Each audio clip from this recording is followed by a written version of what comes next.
안녕하세요. 사연에 빠지다의 DJ 민영입니다. 오늘 사연자님은 자존심 다 버리고 꿋꿋하게 살아보려고 했는데 그마저도 쉽지 않는다는데요. 과연 어떤 사연인지 들어보시겠습니다. 오늘도 두 가지 사연 준비되어 있는데요. 끝까지 들어주실 거죠? 그럼 바로 시작할게요. 구독과 좋아요 잊지 말고 꾹꾹 눌러주세요. 안녕하세요. 저는 40대 유부녀입니다. 저는 대학 교수인 시부모님을 모시고 사는 한 집안의 맏며느리입니다. 요즘 같은 시대에 시부모님을 모시고 산다고 하면 다들 저를 안쓰럽게 바라보시는데요. 젊은 나이에 벌써 시부모 시집살이 하느라 고생이 많다고요. 하지만 현실은 전혀 그렇지 않습니다. 저와 남편이 시부모님을 모신다기보다는 시부모님 댁에 저희가 얹혀 사는 거나 다름없어요. 남편과 저는 직장 생활을 하다가 만났습니다. 결혼하고도 둘 다 직장 생활을 하며 아들 하나 낳고 잘 살고 있었는데요. 얼마 전에 다니던 회사가 부도 처리가 돼서 둘 다 동시에 직장을 잃고 말았어요. 저희 부부는 당장 재취업을 하겠다고 여기저기 이력서부터 넣었습니다. 하지만 나이도 있고 경력도 있다 보니 그마저도 쉽지 않았어요. 그런데 엎친 데 덮친 격으로 집까지 날리고 말았습니다. 당시에 저희 부부에게 아파트가 하나 있었는데 사정이 생겨 그 아파트를 급하게 팔아야 하는 상황이 됐어요. 그래서 할 수 없이 시부모님 댁에 들어와 살게 된 거예요. 지금 당장 다른 방법이 없었던 저희 부부는 염치 없지만 감사한 마음으로 아들을 데리고 시댁에 들어갔어요. 지금 당장 급한 건 남편이나 저나 누구라도 빨리 직장을 구해야 했습니다. 저는 아침에 눈만 뜨면 여기저기 이력서를 넣느라 바쁜데 남편은 저와 달리 태평했어요. 우리 이제 나이도 있는데 지금 와서 어느 회사에서 받아주겠어. 우리 그냥 좋은 자리 잡아서 장사나 하자. 갑자기 장사는 무슨 장사야. 당신 장사해 본 적 있어? 집에서 혼자서 라면 하나 못 끓여 먹는 사람이 도대체 무슨 장사를 한다는 거야. 내가 언제 라면 장사한다고 했어? 장사야 가게만 목 좋은 자리 열어놓으면 직원들이 알아서 하는 거지. 남편은 철딱서니 없이 계속 장사를 하자고 했어요. 저는 남편 말을 대수롭지 않게 여겼습니다. 남편도 재취업이 되지 않으니 속상해서 하는 소리겠거니 했거든요. 그런데 남편은 진심이었나 봐요. 그날 이후로 계속 취직할 생각은 안 하고 장사 이야기만 꺼냈습니다.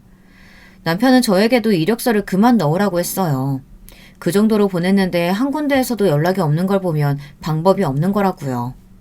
그러면서 이제 우리에게 답은 장사뿐이랍니다. 물론 남편 말이 다 틀린 건 아니에요. 이력서를 그렇게 넣었는데도 연락이 하나도 없는 걸 보면 저도 심란했으니까요. 그렇다고 저까지 무턱대고 장사하겠다고 나설 수는 없었습니다. 저나 남편이나 직장 생활만 하던 사람인데 하루아침에 백수가 된다고 해서 갑자기 장사를 할 수 있는 건 아니니까요. 거기다가 저희 둘이 가진 돈을 다 합쳐도 동네에 편의점이나 하나 낼 수 있는 금액도 안 됐어요. 돈이야 대출을 받든 어머니 아버지한테 좀 빌리면 되지. 기다려봐. 내가 차리기만 하면 대박나는 아이템 찾아올 테니까. 당신은 걱정하지 마. 저는 설마 했는데 남편은 진심이었어요. 그 길로 은행에 대출을 알아보러 간 남편은 그날 저녁 집에 돌아와 식사하시는 시부모님께 다짜고짜 돈 얘기부터 꺼냈어요. 자기가 현재 직장이 없어 대출이 힘드니 부모님이 좀 도와주시라고요. 남편 옆에 앉아있는데 정말이지 제 얼굴까지 빨갛게 달아올랐습니다.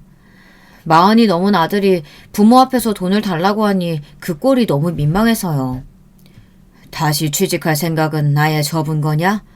힘들게 공부하고 10년 넘게 회사 생활한 게 안 아까워? 그 큰 회사도 망하는데 이 나이에 또 어느 회사에 들어가요. 저는 남 밑에서 눈치 보면서 일하는 거 하기 싫어요. 한 푼을 벌어도 제가 일한 만큼 마음 편하게 벌어볼래요. 네 말 무슨 소린지 아는데 구체적으로 어떤 장사를 하겠다는 건지 제대로 생각은 해본 거야? 애미랑 상의는 했고? 내가 우리 집 가장인데 내가 알아서 하는 거지. 상의는 무슨 상의. 준영이 엄마는 배포가 작아서 큰일 절대 못해. 내가 알아서 저질러야지. 시부모님은 자식들 일이라면 아주 끔찍하세요. 아내인 제가 보기에도 남편 말은 터무니없어 보였는데 시부모님은 남편을 믿고 돈을 빌려주셨어요. 남편은 시부모님께 빌린 돈으로 정말 창업을 했습니다. 옆에서 보는 내내 불안할 정도로 남편은 바쁘게 돌아다녔어요. 도대체 뭘 알고 돌아다니는 건지 싶어 제가 뭘 하고 다니는 거냐고 물어도 대답도 안 해주고 혼자서 신이 나서 뛰어다녔습니다. 신기한 게 남편은 시부모님께 돈을 받아 가게를 차리는 데까지 한 달도 채 걸리지 않았습니다. 저는 아무래도 불안해서 이것저것 꼬치꼬치 물었는데 남편 말이 요즘은 창업을 도와주는 컨설팅 회사가 많아서 돈만 주면 다 알아서 해준다네요. 저는 걱정돼서 남편에게 이런저런 잔소리를 했습니다. 아무래도 믿음이 가질 않아서요. 그게 말이 돼? 우리 돈도 아니고 부모님 돈으로 하는 일인데 더 꼼꼼하게 알아보고 해야지. 그러다 잘못되면 어떡하려 그래. 정말 잘 알아보고 계약한 거 맞아? 당신 나 못 믿어? 왜 자꾸 가장이 하는 일에 일일이 따지고 그래. 당신이나 나나 그래봐야 회사 망하는 것도 모르고 멍청한 짓 하고 있었던 건 똑같아. 그냥 이번에 잔말 말고 내가 하자는 대로 해. 남편은 제가 무슨 소리만 하면 망한 회사 이야기를 들먹이며 가만히 있으라고 했습니다. 거기다가 가게에 투자한 돈도 자기 부모님께 받은 돈이니 자기가 다 알아서 하겠다고 했어요. 저에게는 일절 신경 쓰지 말라고 했습니다. 남편이 그렇게 고집이 센 사람인지 몰랐어요. 물론 믿었던 회사가 망하고 고생을 많이 했으니 화가 나 있는 것도 충분히 이해가 됐지만 우리 가족에게는 중요한 일인데 저와 상의도 안 하고 멋대로 진행해버리니 저로서는 서운하더군요. 어찌됐든 남편은 본인의 계획대로 국밥집을 차렸습니다. 체인이라는데 저는 처음 들어보는 곳이었어요. 남편은 자신만만했습니다. 저더러 앞으로 돈은 자기가 벌 테니 아들이나 잘 돌보라고 하더군요. 그때까지만 해도 저는 남편을 한번 믿어보자 싶었습니다. 지금까지 사회생활을 10년이나 한 사람이고 한 집안의 가장이니 어련히 알아서 하겠지 싶어서요. 그래도 저는 가만히 있을 수만은 없어서 연신 이력서를 넣으며 아들을 돌봤어요. 남편 가게도 가게지만 언제까지 시부모님 댁에 얹혀만 살 수는 없으니까요. 물론 시부모님은 참 좋으신 분들이에요. 시부모님은 몇 년째 같이 살면서도 싫은 소리 한 번 하신 적이 없어요. 하지만 며느리인 저로서는 눈치를 안 볼 수가 없었습니다. 제가 수입이 없다 보니 자연스레 시부모님께 도움을 받을 수밖에 없었어요. 남편이 장사를 하고 있긴 했지만 시작한 지 얼마 되지 않아서인지 몇 달 동안 생활비 한 번을 제대로 준 적이 없었거든요. 저희 상황을 눈치채신 시부모님께서 저에게 카드를 주셨어요. 생활비로 쓰라고요. 그러다 보니 시부모님이 아무리 눈치를 주지 않으신다고 해도 저로서는 눈치를 보지 않을 수가 없었습니다. 저는 시부모님이 아침에 출근하고 나시면 집안일이며 살림은 제가 다 알아서 했어요. 돈을 벌지 않는 저로서는 당연한 일이라고 생각했습니다. 그런데 시부모님 카드를 쓴다는 게 생각보다 민망할 때가 많더군요. 제가 어디 가서 돈을 쓰든 전부 다 시부모님께 문자가 가다 보니 돈을 쓸 때마다 생각을 해야 했어요. 아들 간식을 산다거나 장을 볼 때는 그래도 괜찮았는데 제 친구들을 만난다거나 현금을 써야 할 일이 있을 때는 아무래도 곤란했죠.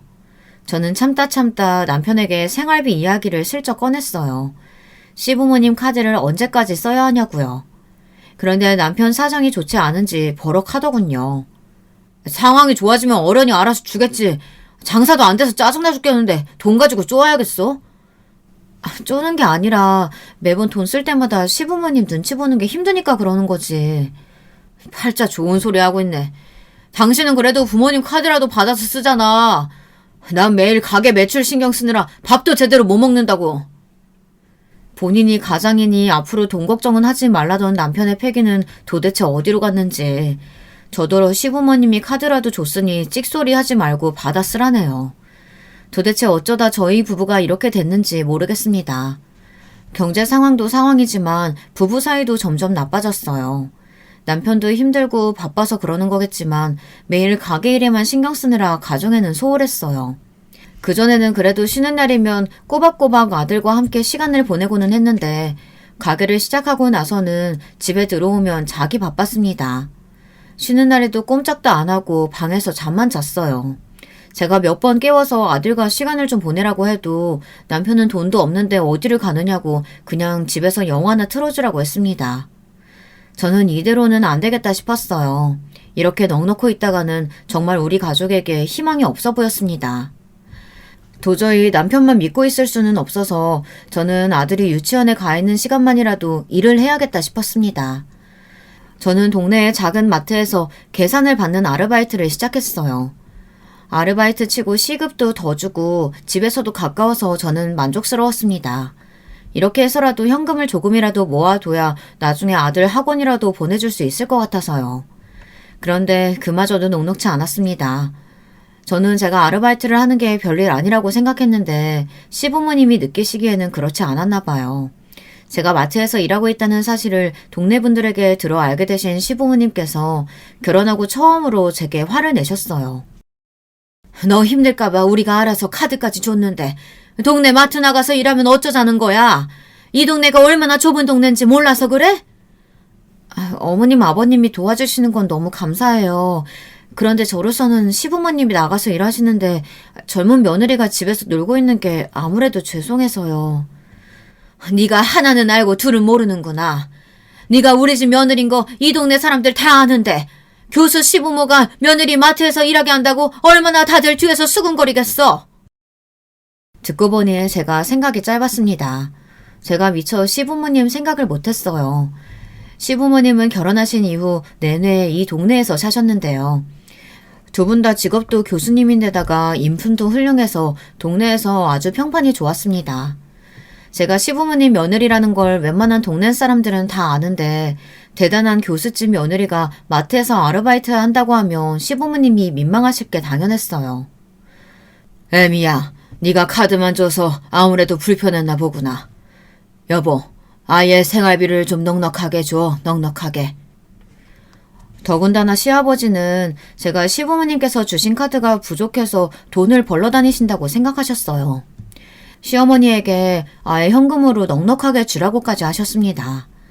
저는 너무 부끄러웠어요. 제가 이 정도로 짐이 되는 사람인가 싶어서요. 저는 시부모님께 죄송해서 어떻게든 시부모님께 도움이 되고 싶었습니다. 그래서 그날부터는 시부모님이 시키지 않으셔도 제가 알아서 시부모님 뒤치다꺼리를 했어요. 집안 살림은 물론이고 시부모님 은행 업무나 세탁, 세차 등등 모든 것을 가리지 않고 도와드리며 비서처럼 일했습니다. 그리고 저도 그 전으로 돌아가기 위해 노력했어요. 제 능력으로 취직이 안 되면 다른 공부라도 해서 다시 시작하고 싶었어요. 그러던 중에 시동생이 결혼을 하게 됐어요. 그때도 바쁜 시부모님을 대신해 제가 도울 수 있는 일은 다 도왔습니다. 시동생이랑 동서도 바빠서 결혼 준비를 하기 어려웠거든요.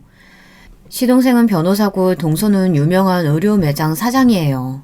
알고 보니 동서의 친정아버지가 패션 회사를 운영하신다고 하더라고요. 동서는 흔한 금수저였어요. 시동생과 동서는 신혼집으로 동서가 원래 살던 집에 들어가 살기로 했대요. 동서가 청담동 토박이라 그 땅값 비싼 청담동 한복판에 30억 넘는 아파트에 살고 있더라고요. 동서가 살던 집으로 시동생이 들어가 사는 게 시부모님은 아무래도 신경 쓰이셨는지 동서 집의 인테리어를 새로 해주기로 하셨어요. 저도 나중에 들은 이야기인데 동서네 처가가 워낙 잘 살다 보니 결혼 준비하는데도 양가가 의견 차이가 좀 있었나 봐요. 동서가 결혼식장이나 신혼여행을 초호화로 하겠다고 해서 시부모님이 좀 당황하셨나 보더라고요. 사업이야 사업하는 분이시라 상관없겠지만 우리는 둘 다 교육자다 보니 몇 천씩 들어가는 호텔 결혼식은 좀 부담되는구나. 오시는 손님들 보기에도 좀 민망하고. 시아버지는 애둘러 말씀하셨어요. 시부모님이 경제적으로 여유가 없으시진 않아도 식사비로 몇 천이나 들어가는 호텔 결혼식은 부담된다고요. 그런데도 동서는 아랑곳하지 않았습니다. 에이, 아버님, 그런 거면 진작 말씀하시지 그랬어요. 제가 아버지한테 말씀드려서 신랑 쪽 식사도 우리가 다 계산하시라고 할게요. 저는 무슨 일이 있어도 꼭 그 호텔에서 결혼해야 돼요. 저보다 못 사는 제 친구들도 다 거기서 했단 말이에요. 결혼식이 새 옷 사는 것도 아니고 친구가 했다고 해서 다 따라한다는 게 말이 되니? 양가 형편이 다 다른 거니까 서로 맞춰서 하자. 동서 말이 말도 안 된다며 인상을 구긴 시어머니가 호텔은 절대 안 된다고 다시 다른 식장으로 알아보자고 하셨어요. 그 순간 동서가 기분이 상했는지 표정이 일그러지더군요. 그러더니 한다는 소리가 기가 막혔습니다. 어머니 말대로 서로 맞추려고 이러는 건데요. 우리 집도 수준이라는 게 있는데 왜 어머님 때문에 우리 집 수준을 낮춰야 해요? 저는 제 수준 낮출 생각 없으니까 그냥 제가 맞춰드리는 대로 하세요. 순간 그 자리에 있던 식구들 표정이 다들 어안이 벙벙해져서 벌어진 입을 다물지 못했습니다. 시부모님도 마찬가지였고요. 시동생이 애써 말을 돌려보려고 했지만 이미 분위기는 좋지 않았어요. 시야가 워낙 거침이 없고 자신감이 넘쳐서 그래요. 장인어른도 주변에 보는 눈이 많아서 호텔에서 해야 한다고 하시는 거니까 조금만 이해해 주세요. 시어머니는 동서에게 하고 싶은 말이 많으신 것 같았지만 시아버지의 눈짓에 애써 참았습니다. 그래, 우리가 너무 우리 집 생각만 했다. 사업하시는 분은 또 나름대로 다 사정이 있으실 텐데. 그럼 너희가 말한 대로 알아서 해라. 시아버지의 힘 빠진 얼굴을 저는 그날 처음 보았어요. 제가 보기에 저희 시부모님은 누구보다 대단하시고 존경받아 마땅하신 분들이신데 동서 앞에서는 말도 제대로 못하시더군요. 알고 보니 시동생이 다니던 로펌에서 대형 사고를 쳤대요.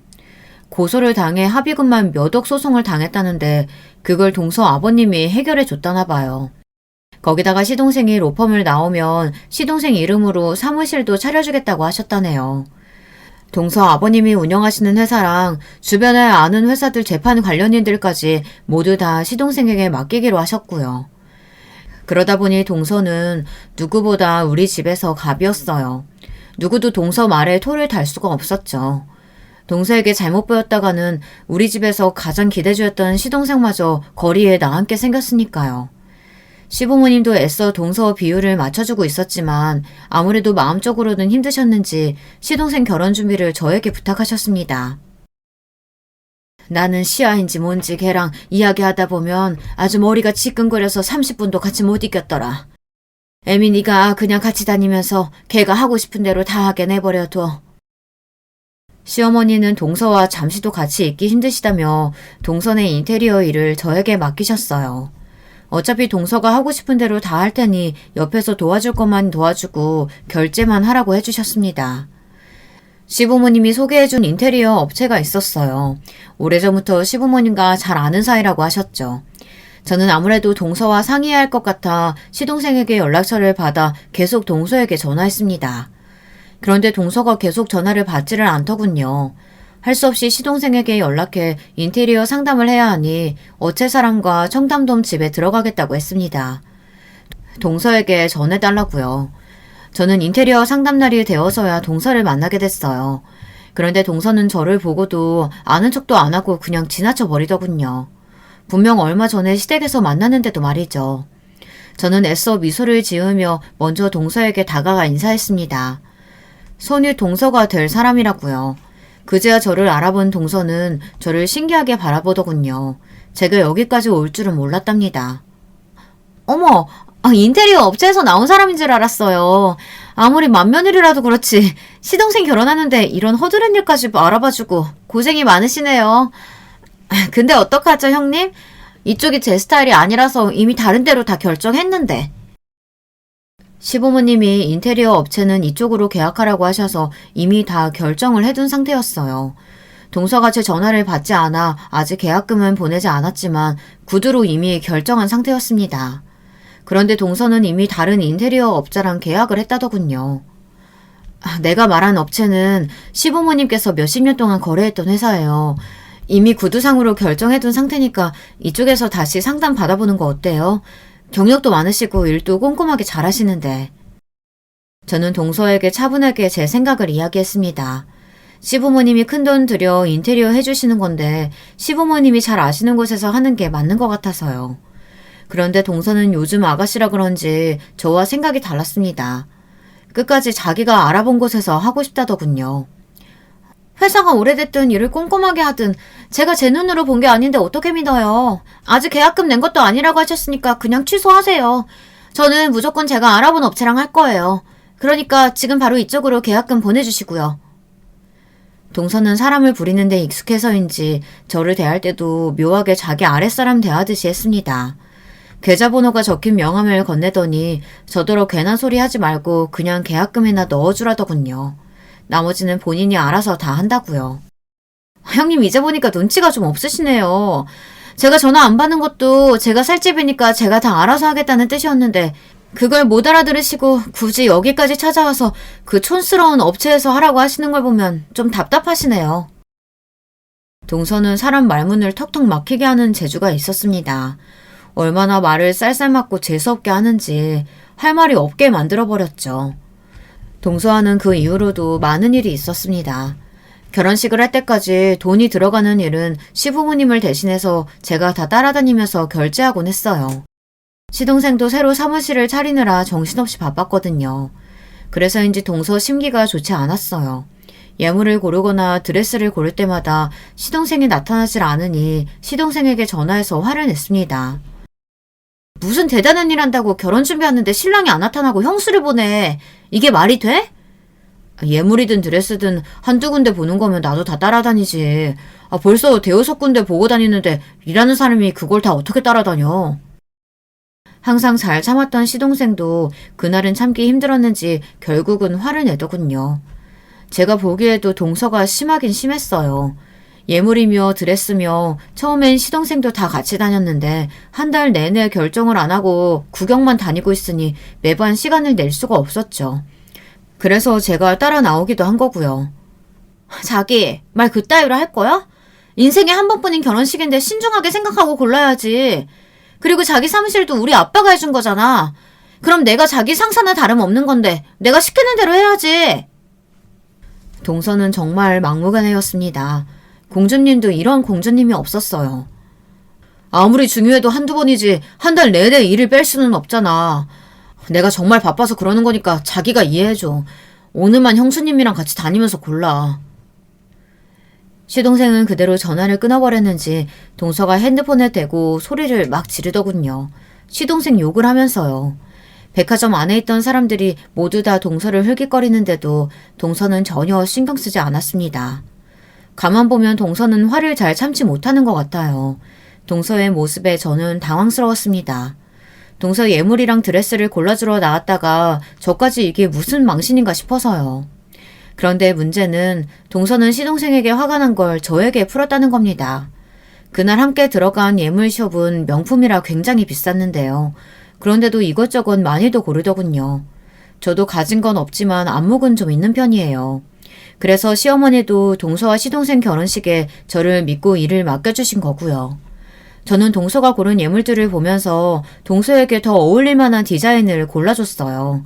그런데 매장 점원이 눈이 휘둥그레지면서 저에게 보는 안목이 있다고 칭찬했습니다. 요즘 제일 잘 나가는 거라고요. 그런데 그 말에 동서 눈빛이 싹 변하더군요. 그러더니 심술이라도 부리듯 잔뜩 골라놓은 예물을 다 하겠다며 저더러 계산을 하라네요. 저는 직원이 말한 금액을 듣고 너무 놀랐어요.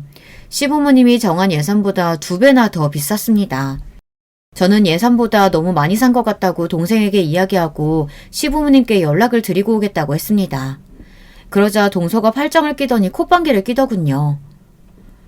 정말 교수 집안이라더니 왜 이렇게 구질구질해? 그거 얼마나 한다고 일일이 다 허락받고 결제해야 되는 거예요?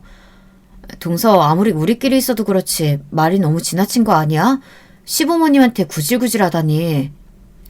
동서는 솔직하고 거침없는 게 아니라 그냥 개념 없는 싸가지였습니다. 이 정도면 못 배워도 너무 못 배워 먹은 거였어요. 뭐야, 인연이 지금 나한테 소리 지른 거야? 내가 형님이라고 불러주니까 진짜 자기가 내 형님이라도 되는 줄 아나.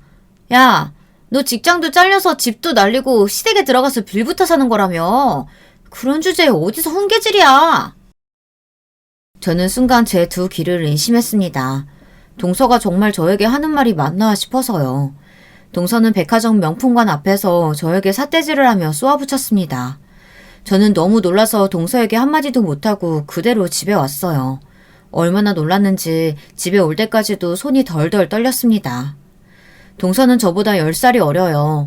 새까맣게 어린 친구가 자기한테 소리 좀 질렀다고 저더러 소리를 지르며 막말을 하는데 정말 어떻게 해야 할 줄 모르겠더라고요.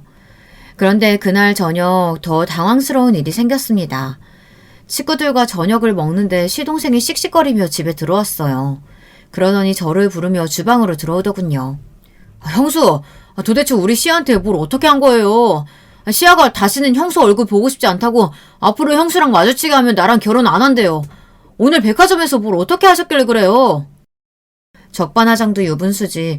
동서는 형님인 저에게 반말까지 하며 지랄을 해놓고 저에게 사과는 하지 못할 망정 시동생에게 저 때문에 결혼을 못하겠다고 했다네요. 저는 너무 억울해서 시부모님과 남편 그리고 시동생에게 그날 백화점에서 있었던 일을 다 이야기했어요. 저는 정말 토시 하나 안 빼먹고 있었던 그대로 이야기했습니다. 동서가 저에게 욕을 하며 소리를 지른 것까지 모두 다요. 아유, 정말 시아게는 도대체 가정교육을 어떻게 받은 거니? 정신이 있는 애야 없는 애야? 너 정말 걔랑 결혼할 생각이야? 다행히도 시어머니는 제 편을 들어주셨습니다. 안 그래도 동서가 마음에 안 드셨으니 이 기회에 결혼을 다시 생각해보는 게 어떠냐고요. 그런데 그때 시동생이 난리가 났습니다. 시아 없으면 나 앞으로 어떻게 살라고요? 어머니 아버지가 제 변호사 사무실 차려주실 수 있어요? 무조건 승소할 만한 사건 물어다 주실 수 있냐고요.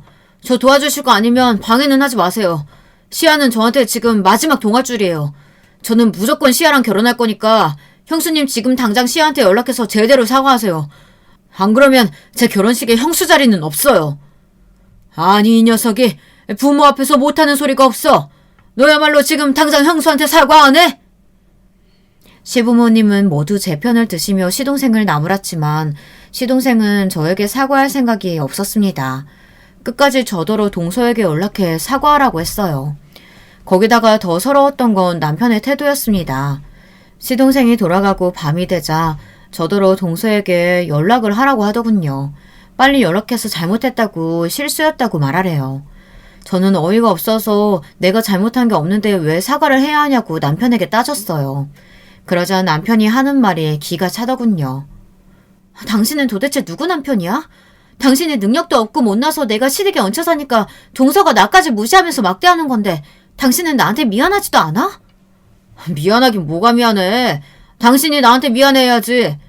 당신은 재수씨 보고도 느끼는 게 없어? 친정이 잘 사니까 시댁에도 떵떵거리고 자기 하고 싶은 말도 다 하고 사는 거잖아. 당신이 능력이 없어서 무시당하는 걸 왜 나한테 떠넘기냐고. 암튼 나는 실패했어도 내 동생이라도 좋은 처가 만나서 성공해야 나한테 콩고물이라도 있으니까 당장 재수씨한테 전화해서 사과해. 빨리! 저는 정말 수치스러웠습니다. 남편에게 저런 소리까지 듣고 제가 더 남편과 살아야 하나 싶었죠. 그 순간만큼은 정말 이혼이 절실했습니다. 저는 정말 구체적으로 이혼을 생각했어요. 그런데 그날 밤 곤히 잠든 아들 얼굴을 보는데 한숨이 절로 나오더군요. 남편과 이혼하게 되면 어떻게 살아야 하나 막막했어요. 동서처럼 비빌 친정이 있는 것도 아니고 제 능력이 있는 것도 아닌데 아무것도 없이 아들만 데리고 덜렁 이 집을 나가면 지금 당장 제가 어떻게 살 수 있나 싶어서요. 저는 스스로가 너무 한심했습니다. 그런데 그런 제 마음을 아신 건지 다음날 시부모님이 저를 불러 위로를 해주셨어요. 시어머니가 직접 동서에게 전화해서 앞으로는 서로 부딪히지 않게 조심하라며 잘 타일렀으니 걱정하지 말라고요. 저는 순간 눈물이 왈칵 쏟아졌습니다. 사실 그날 아침까지만 해도 정말 제가 동서에게 전화해서 미안하다고 내가 실수했다고 사과를 해야 하나 고민했거든요. 자존심 다 버리고 제가 살기 위해서요. 그런데 그런 제 마음을 먼저 아시고 시부모님이 나서서 위로를 해주시니 눈물이 절로 쏟아졌습니다. 사실 시부모님이 동서에게 이야기했다고 해도 동서가 말귀를 알아들을 사람은 아니에요. 단지 결혼식 날 저를 못 들어오게 하지는 않을 정도겠죠. 그렇게 시간이 흘러 동서와 시동생이 결혼을 했습니다. 이제는 정말 저와 동서가 한 가족이 된 거였죠. 결혼하고 한 가족이 됐다고 해도 각자 사는 게 바쁘다 보니 사실 만날 일이 별로 없었어요. 명절이면 동서는 항상 해외여행을 가거나 이런저런 핑계를 대며 시댁에 오지 않았기 때문에 결혼한 이후 더 볼 일이 없었습니다. 시부모님 생신 때나 잠깐 얼굴을 비치고 가는 게 전부였죠. 저도 시부모님도 그게 더 편해서 굳이 동서와 만날 일을 만들지 않았어요. 그러던 중 집안에 격경사가 생겼습니다. 제가 둘째를 임신했을 때 동서도 아이를 가졌어요. 그래서 같은 해에 아이를 낳았습니다. 그 이후로 저는 동서와 다시 부딪힐 수밖에 없었어요. 정확히 말하자면 제가 동서에게 납작 엎드릴 수밖에 없었죠. 남편 가게가 망하기 직전까지 갔어요. 남편이 전화 시부모님께 말하지 않아서 몰랐는데 알고 보니 남편이 시동생에게 빌린 돈이 어마어마하더군요. 사실 정확하게 말하자면 그 돈은 시동생 돈이 아니라 동서 돈이었죠. 시동생에게 1억 가까이 빌려놓고도 남편 가게 재정이 회복되질 않아서 가게를 내놔야 할 지경까지 갔습니다. 남편도 정말 생각이 없는 게 일이 그 지경까지 됐으면 전화 시부모님께 먼저 말했어야지 그런 중요한 이야기를 동서에게 먼저 듣게 했습니다. 그날은 저희 둘째 돌잔치 날이었어요. 첫째 때와 똑같이 집에서 식구들만 불러 간소하게 잔치를 했습니다. 그런데 웬일로 동서가 일찍 왔더군요. 원래 동서는 집안 행사에 항상 주인공처럼 마지막에 등장해 돈 봉투만 건네고 사라지거든요. 그런데 그날은 저에게 할 말이 있어서 일찍 온 거였어요. 정확하게 말하자면 저를 가지고 놀고 싶어서 일찍 온 거죠. 주방에서 바쁘게 상을 차리고 있는데 동서가 불쑥 들어오더니 저에게 봉투를 건네더군요. 조카 돌 축하한다면서요. 저는 좋은 날이니 애써 웃으며 고맙다며 봉투를 받았습니다. 그런데 이상한 게 봉투가 좀 가벼웠어요. 마치 안에 아무것도 들어있지 않은 것처럼요. 제 예상이 맞았습니다. 봉투엔 아무것도 들어있지 않았어요. 저는 동서가 실수로 다른 봉투를 건넨 건가 싶어 봉투를 동서에게 보여줬습니다. 안에 아무것도 안 들어있다고요. 그러자 동서가 소리까지 내며 신나서 웃더군요. 맞아요, 빈봉투. 형님이랑 아주버님이 빌린 돈도 하도 안 갚으시길래 봉투 살 돈도 없으신가 해서 제가 봉투 준비했어요. 그 봉투에다가 빌린 돈 좀 빨리 넣어서 갚아주세요. 순간 저는 놀라서 눈이 휘둥그레졌습니다. 동서가 도대체 무슨 소리를 하나 해서요. 뭐야, 설마 몰랐어요? 아주버님이 우리 그이한테 돈 빌려갔어요. 아주버님 가게 망하기 직전이라고 도와달라고 사정을 하시더라고요.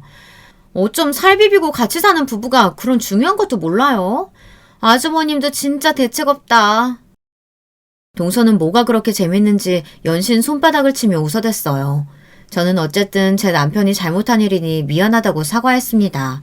남편과 이야기해보고 돈 준비되는 대로 갚겠다고요. 그런데 그때 동서가 제게 말도 안 되는 소리를 했습니다. 형님은 참 긍정적이시네요. 아주버님이 저한테 가져간 돈이 1억이 넘어요. 그 돈이면 가게 팔아도 못 갚는데 형님이 무슨 수로 갚으려고요? 동서는 제가 갚을 능력이 없다는 걸 알면서도 저를 가지고 놀고 있었어요. 저는 애써 참으며 빌린 돈인데 당연히 어떻게 해서는 갚겠다고 했습니다. 걱정하지 말라고요. 그러자 동서가 피식 웃더니 저에게 다가와 한 가지 제안을 했습니다. 1억이 형님한테나 큰 돈이지. 사실 저한테는 그렇게 큰 돈도 아니에요. 형님이 저 도와주시기만 하면 제가 그 빚 아예 없던 걸로 해드릴 수도 있어요. 어때요? 괜찮은 제안이죠? 저는 동서의 음흉한 눈빛에 이게 또 뭘 어떻게 할 생각인가 의심됐어요. 평소 동서의 행실로 보면 저를 도와주겠다고 하는 제안일 리 없으니까요. 그런데 동서가 제게 제안한 일은 생각보다 별로 이상하지는 않았어요. 동서를 도와 조카를 좀 돌봐달라는 얘기였죠. 동서가 고용한 보모가 또 그만두나 보더군요. 시부모님께 들어서 저도 익히 알고 있기는 했어요. 동서가 아이 보는 걸 너무 힘들어해서 조카가 태어났을 때부터 보모를 구했는데 보모가 한 달도 못 버티고 나간다고요. 당연한 일이죠. 동서 성격을 아는데 그 성격을 받아줄 부모가 어디 있겠어요. 동서는 사람을 구하다 안 되니 저에게까지 부탁을 한 거죠. 이 사람 저 사람 다 써봤는데 영 마음에 안 들어서요. 형님은 애를 둘이나 키운 육아 베테랑이니까 얼마나 잘하시겠어요. 거기다가 우리는 남도 아니고 가족이니까 어른이 알아서 잘 봐주시겠죠. 딱 2년. 어린이집 가기 전까지만 도와주세요. 동서는 어울리지 않게 콧소리까지 내며 제게 아양을 떨더군요. 그 모습이 웃겨서 더 즐기고 싶었지만 동서 성격을 잘 아는 저로서는 동서와 어떤 식으로든 엮이고 싶지 않아 동서의 제안을 거절했습니다. 돈도 돈이지만 제 아이들이 있어 보모까지 해주기는 어렵다고요. 그러자 동서 표정이 싹 변했습니다. 그러더니 특유의 건방진 표정을 지으며 턱을 바짝 쳐들더군요. 와, 거지 같아도 꼴의 가족이라고 좋게 이야기하려고 했는데 안 되겠네. 형님은 지금 내가 하는 말이 부탁 같아요? 이거 명령이에요. 우리 연지 안 봐주면 지금 당장 아주버님 고소할 거니까 그런 줄 아세요. 동서는 생각한 것보다 훨씬 더 미친년이었습니다. 제가 조카를 못 봐주겠다고 했더니 곧바로 남편을 고소하겠다네요. 자기를 무시하면 어떻게 되는지 똑똑히 보여주겠다면서 저희 남편 콩밥을 먹게 해주겠대요. 저는 그날 저녁 곧장 남편에게 따졌어요. 도대체 일을 어떻게 하길래 동서에게 빚을 1억이나 졌냐고요. 그러자 남편이 축 처진 어깨로 제 앞에 무릎을 꿇었습니다. 알고 보니 가게가 안 돼서 빚을 진 게 아니었어요. 그래도 국밥집이 전부 다 입소문을 타서 그런 대로 장사는 된답니다. 그래서 저에게 생활비도 줄 생각이었대요. 그런데 이 철딱선이 없는 인간이 손에 돈이 좀 쥐어지니 헛짓을 한 겁니다. 남편은 저 모르게 주식이랑 비트코인에 돈을 어마어마하게 잃었대요. 그 돈을 막으려고 여기저기서 돈을 끌어다 쓰다 결국은 시동생에게까지 손을 벌린 거죠. 저는 서러워서 그 자리에 주저앉아 버렸습니다. 제가 지금까지 이런 인간이랑 애를 둘이나 낳고 살았다는 게 후회가 됐어요. 하지만 이러고 있을 때가 아니었습니다. 저라도 정신 차려야 했어요. 저는 남편에게 동서가 한 말을 그대로 전했습니다. 제가 조카 보모를 해주면 빚을 다 탕감해 주겠다고요. 그리고 제가 보모를 해주지 않으면 남편을 고소하겠다고 한 말도 했습니다. 그러자 남편이 당황하더군요. 동서에게 고소당하면 콩밥 먹는 게 아니냐고 울먹이면서요. 그런데 순간 남편 얼굴이 바뀌더니 갑자기 얼굴에 화삭이 돌았어요.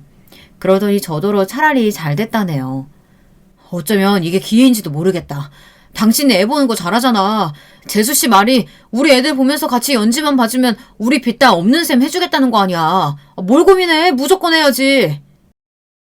그 순간 남편에게 눈꽃만큼 남아있던 정남이가 뚝 떨어지고 말았습니다.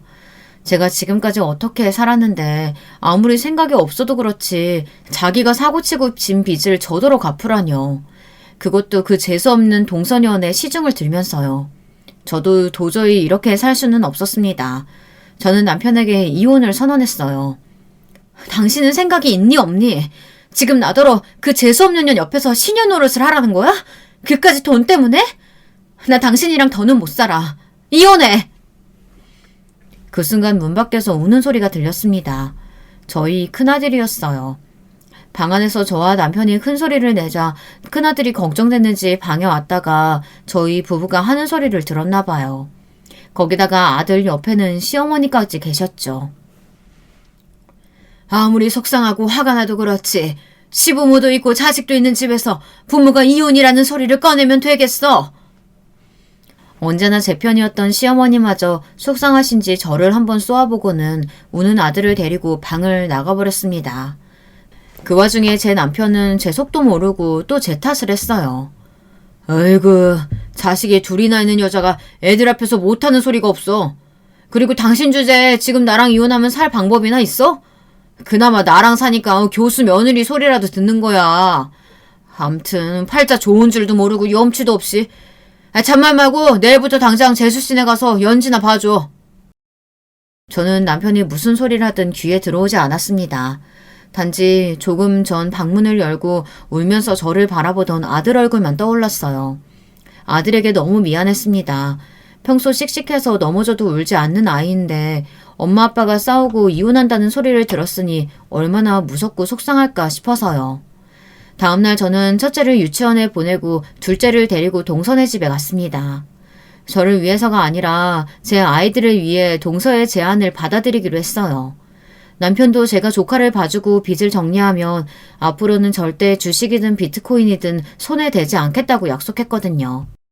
사실 남편을 믿는 건 아니지만 저는 제 자식들을 위해 다시 한번 살아보기로 했습니다. 남편 말대로 제가 지금 당장 이혼하면 아들 둘 데리고 갈 곳도 없으니까요. 저는 제 거지 같은 팔자를 탓하며 동선의 집에서 조카를 보기 시작했습니다. 사실 동선의 집에서 조카를 보며 일일이 다 말할 수도 없을 정도로 모진 취급을 받으며 일했습니다. 저도 어차피 돈을 갚겠다는 마음 먹고 온 거 웬만한 건 다 꾹 참았습니다.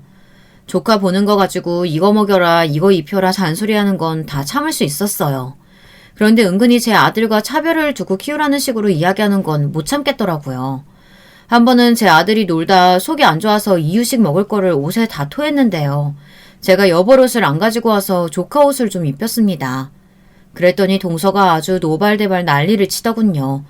저는 옷이 아까워서 일어나 싶어 제가 오늘만 입고 빨아다 가져다 주겠다고 했어요. 그러자 동서는 기가 막힌다는 듯 코웃음을 쳤어요. 아, 진짜! 비싼 건데 옷 다 버렸네. 그거 그냥 가져가서 준우 입혀요. 준우 입던 걸 우리 연지를 어떻게 다시 입혀요? 저는 동서가 한 말을 곱씹으며 생각했습니다. 도대체 무슨 뜻으로 하는 소리인가 싶어서요. 그런데 동서 말은 제 아들이 입은 옷은 절대 자기 딸한테 다시 입힐 수 없다는 소리였어요. 마치 오염이라도 된 것처럼 가져다 입히고 버리라는 이야기였습니다. 그뿐만이 아니었어요. 먹는 것도 제 아들이 먹는 간식이나 이유식을 조카한테 같이 먹으려고 하면 난리를 쳤습니다. 자기 딸이 먹는 건 따로 있으니 절대 같이 먹이지 말라고 했어요. 순간순간 다 때려치우고 뛰쳐나가고 싶을 때가 한두 번이 아니었지만 참아야 했습니다. 동서와 계약한 기간이 아직 1년이나 남았으니까요. 1년만 꾹 참으면 빚도 다 사라지고 저는 자유였어요. 그런데 그 1년이 마치 10년처럼 길게 느껴졌습니다. 동서는 겪으면 겪을수록 제정신이 아니었어요. 가만 보면 동서는 명품에 미친 사람 같았습니다. 제가 동서 집에 1년 가까이 왔다 갔다 했는데 의류 매장을 운영한다는 소리만 들었지 실질적으로 일하러 나가는 건 본 적이 한 번도 없어요. 매일 집구석에서 잠만 자고 핸드폰만 하다 오후 되면 출근하듯 백화점에 갔습니다. 처음에는 자기 혼자 다니더니만 언제부턴가는 심심한지 자꾸만 저를 끌고 가더군요. 해보신 분들은 아시겠지만 애 둘 데리고 백화점에 가기란 여간 힘든 게 아니에요. 저는 유모차에 조카를 태우고 등에 제 아들 아기띠로 업고 매일같이 동서를 따라다녔습니다. 동서는 밥도 안 먹고 4-5시간을 쇼핑만 했어요. 저는 동서 옆을 졸졸 따라다니면서 동서가 산 물건들까지 다 들고 짐꾼 노릇을 해야 했습니다. 거기다가 틈틈이 아이들 기저귀도 갈고 이유식까지 먹여야 했어요. 한 번은 저희 아들이 응가를 해서 기저귀를 갈아야 하는데 동서가 자기가 옷을 고를 때까지 기다리라고 해서 아들 엉덩이에 습진이 생긴 적까지 있었어요. 그 이후로는 제 아들이랑 조카를 둘 다 유모차에 태우려고 쌍둥이 유모차를 구매하려고 했는데 동서가 그건 절대로 안 된다고 하더군요. 아, 정말 생각이 있어 없어? 준우랑 우리 연지가 쌍둥이도 아닌데 왜 쌍둥이 유모차에 태워? 사람들이 둘이 형제를 오해하면 어떡하라고? 언제부턴가는 동서가 저에게 반말을 하기 시작했어요. 제가 기분이 상해서 왜 말을 놓냐고 하면 동서는 정색하면서 저에게 서운하다고 했어요. 어머, 우리가 같이 한 세월이 얼만데 형님이 꼭 우리 언니 같아서 하는 소린데 서운하게 왜 그래? 동서는 이길 수가 없었어요. 제가 조금만 표정이 달라지고 언성을 내면 금세 아양을 떨며 옷이며 가방 같은 걸 하나씩 사줬어요. 그러다가 제가 좀 말을 잘 들어주면 금세 또 지랄지랄 재수없게 굴었죠. 저는 하루빨리 시간이 후다닥 지나서 1년이 지나기만을 바랬습니다. 그런데 그러던 어느 날이었어요. 일이 터지고 말았습니다. 그날도 애들을 데리고 동서와 백화점에 갔는데 그날따라 조카 연지가 몸이 안 좋은지 많이 보챘어요. 알고 보니 새벽에 연지가 열이 나서 동서가 한숨도 못 잤다고 짜증을 내더라고요. 아, 밤새 애 보느라 짜증나서 혼났네. 오늘 스트레스 풀려고 나온 거니까 잔말 말고 잘 쫓아와요. 동서는 잠을 못 자서 그런지 평소보다 훨씬 더 까칠했습니다. 물건도 더 많이 사고요. 반면 저는 혹시나 연지가 열이 나는 게 아닌가 신경 쓰여 연신 이마를 만졌습니다. 그런데 그럴 때마다 동서가 저에게 소리를 쳤어요. 왜 자꾸 더러운 손으로 애 머리를 만지냐고요. 저는 연지가 열이 나는 것 같아 신경이 쓰여서 그런다고 했습니다.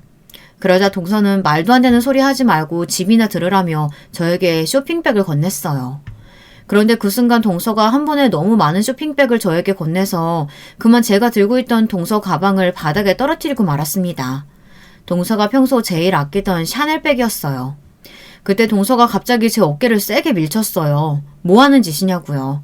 그러더니 동서는 넘지 말아야 할 선을 넘고 말았습니다. 아, 정말 이년아, 정신 똑바로 안 차려? 이 가방 얼마짜린 줄 알아? 너 팔아도 못 사. 순간 저는 너무 놀라서 넋이 다 나갔습니다. 지금까지 동서에게 별의별 소리를 다 들었지만 또 욕을 듣게 될 줄은 몰랐으니까요. 그런데 그때였어요. 사모님, 오랜만에 뵙습니다. 왜 이렇게 오랜만에 오셨어요? 제가 차 한잔 대접할게요. VIP실로 지금 당장 모시겠습니다. 저를 알아본 백화점 상무에게 동서는 말도 안 되는 소리를 한다며 사람 잘못 본 거라고 웃었어요. 제가 사모님을 왜 몰라 뵙겠어요. 몇 년 전까지 우리 백화점 최고 VIP 고객님이신데. 네? 그게 도대체 무슨... 맞습니다. 사실은 제가 몇 년 전까지만 해도 이 백화점에 살다시피 한 VIP 고객이 맞아요. 사실 저와 남편이 다녔던 반도체 회사는 이름만 들어도 아는 기업이에요. 그 기업이 바로 저희 친정아버지가 운영했던 회사입니다. 아버지가 중국 시장 쪽으로 사업을 확장하시다가 무리하시는 바람에 잘못돼서 갑자기 망해버렸어요. 아무리 잘 나가던 사람도 망하는 건 한순간이더군요. 그 일로 친정엄마는 정신줄을 놓으셔 정신병원에 들어가셨고 아버지는 연락두절 상태예요. 그래서 당시에 급한 돈을 메꾸느라 결혼할 때 아버지가 사준 아파트까지 판 거고요. 시댁에서도 많이 도와주셨습니다. 친정 사정을 아시는 시부모님은 일절 저에게 그때 일을 이야기하지 않으십니다. 그 일로 저희 친정이 얼마나 품비박산 났는지 누구보다 잘 아시니까요. 그래서 동서나 시동생에게 말하지 않았던 거고요. 제가 고객님 덕분에 상무 승진된 거잖아요. 항상 감사하게 생각하고 있어요. 한번 뵈면 꼭 은혜 갚으려고 했는데 이렇게 뵙네요. 이거 백화점 VIP 라운지 이용권인데 언제든 놀러 오세요. 어머, 이 라운지 이용권 그렇게 갖고 싶어도 나도 못 받은 건데. 동서가 철딱서니가 없긴 없어요. 그 와중에 제 덕분에 라운지 이용권이 생겼다고 좋아하면서 저를 보는 눈빛이 달라지더군요. 동서가 하도 꼬치꼬치 물어서 옛날 이야기를 좀 해줬더니 한다는 소리가 기가 막혔습니다. 이제야 이해가 됐네.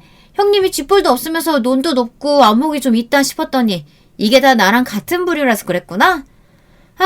돈 많은 집에서 편하게 살다가 갑자기 거지 됐으면 진짜 힘들었겠다. 동서는 그날부터 저를 대하는 방식이 좀 달라졌습니다. 갑자기 저를 불쌍하게 여기며 정말 언니처럼 대했어요. 전처럼 막대하지도 않고 재수없게 굴지도 않아요. 거기다가 라운지에 올라갈 때마다 제 덕분이라고 팔짱까지 꼈습니다. 가장 달라진 건 백화점에 갈 때 조카 유모차를 본인이 끈다는 겁니다. 하지만 이제는 제가 달라졌어요. 동서에게 더는 조카를 보지 않겠다고 했습니다. 제가 잘못 생각했어요. 백화점 상무님이 된 직원을 만나고 나니 예전에 당당했던 제 모습이 떠올랐습니다. 그때 제가 돈이 많아서 당당했던 것만은 아니었어요. 저는 동서랑은 다른 사람입니다. 저는 돈이 있든 없든 정직하고 올바르게 살아온 사람이에요. 돈 좀 없다고 해서 동서 앞에서 처량하게 살 사람이 아니라는 거죠. 더는 동서네 집에 안 올 거니까 내 남편 고소할 거면 고소해. 동서가 무슨 짓을 해도 더는 동서 시녀 노릇 안 할 거니까. 그날 이후 저는 동서가 당연히 남편을 고소하고 치사하게 나올 줄 알았어요. 그런데 웬일로 동서는 그냥 넘어갔습니다. 그때 백화점에서 받은 VIP 라운지 이용권만 넘기면 그냥 넘어가 주겠다고 하더군요. 동서도 이제 슬슬 철이 드나 봐요. 저는 요즘 나름대로 잘 지내고 있습니다. 남편도 똑같고 동서도 똑같지만 제 마음이 달라졌어요. 가진 건 없지만 예전의 저로 돌아왔습니다. 당당하고 올바르게 살아가고 있고요. 그리고 다시 이력서도 넣고 있습니다. 아직 연락이 오는 것은 없지만 그래도 포기하지 않고 다시 취업에 성공할 거예요.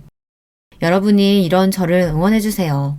취직도 될 거고 다시 돈도 모아 아이들과 살 집도 구하게 될 거라고요. 지금까지 저희 이야기 들어주셔서 감사합니다.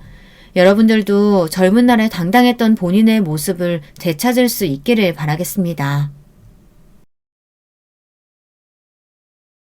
여러분, 두 번째 사연 시작하기 전에 좋아요, 구독 꼭 눌러주실 거죠?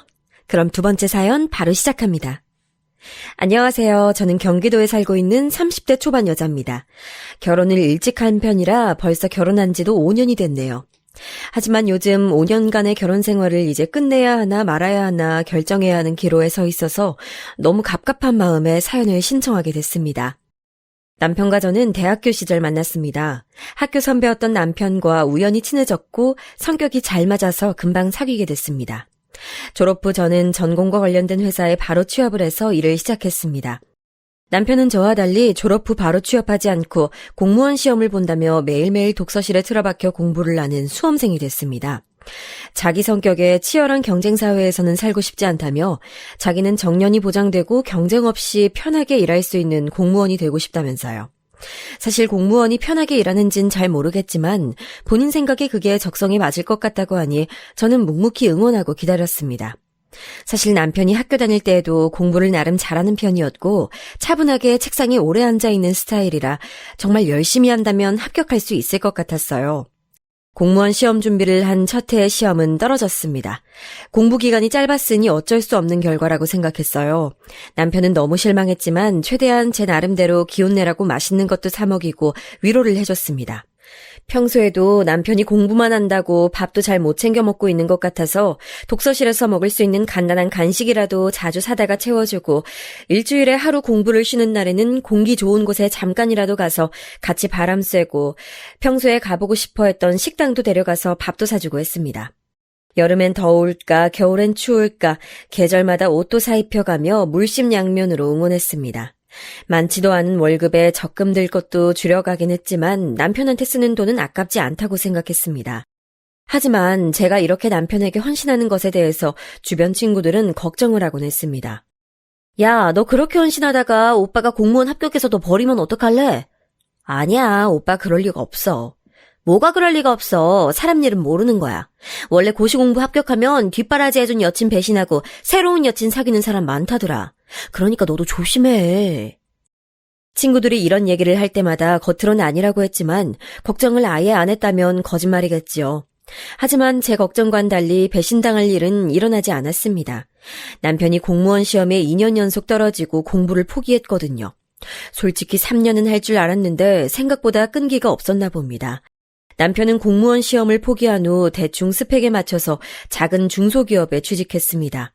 공무원 시험을 포기한 게 아깝긴 했지만 한편으론 다행이란 생각도 들었습니다.